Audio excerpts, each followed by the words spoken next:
نبی علیہ السلام نے ارشاد فرمایا جب تم میں سے کوئی شخص اپنے بستر پہ آئے سونے کے لیے، اس کی دو صورتیں، ایک تو یعنی سونے کے لیے جانا، یعنی پہلی بار رات ہوئی آپ سونے کے لیے چلے، دوسرا آپ رات کسی وقت اٹھے 2-3 گھنٹے کی نیند کے بعد واش روم میں گئے پھر واپس آئے سونے کے لیے، تو جب بھی سونے کے لیے آئے تو فَلْيَنْفُضْ اس کو جھاڑے بِصَانِفَةِ ثَوْبِهِ اپنے کپڑے کے کنارے کے ساتھ، جو کپڑا آپ نے پہن رکھا ہے اس کے کنارے کے ساتھ اس کو جھاڑے 3 مرات 3 دفعہ۔ ایک حدیث میں اس کی علت بیان ہے فَإِنَّهُ لَا يَدْرِي مَا خَلَفَهُ عَلَيْهِ،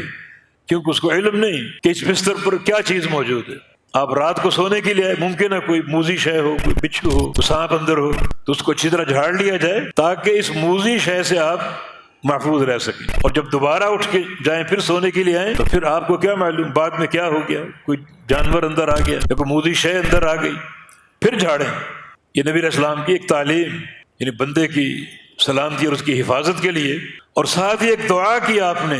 تلقین فرمائی وَلْيَقُلْ، یہ دعا کرے بِسْمِكَ رَبِّي وَضَعْتُ جَنبِي، تیرے نام کے ساتھ میرے رب میں نے اپنا پہلو رکھا ہے اس بستر پہ، تیرے نام کے ساتھ۔ دیکھو بندہ کتنا محتاج ہے، بستر پہ پہلو رکھنا میری طاقت میں نہیں، یہ تیرے نام کے ساتھ رکھا ہے، تو رب تعالیٰ کو اس کے نام کے ساتھ پکارا جا رہا ہے۔ وَبِكَ أَرْفَعُهُ، اور تیرے ہی ساتھ اس کو اٹھاؤں گا، جب اٹھوں گا بستر سے، جب آنکھ کھلے گی، ان امسکت نفسی فاغفر لها، اگر تو میرے نفس کو روک لے،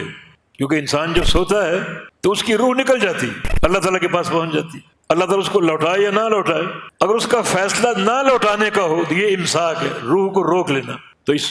نیند کی صورت میں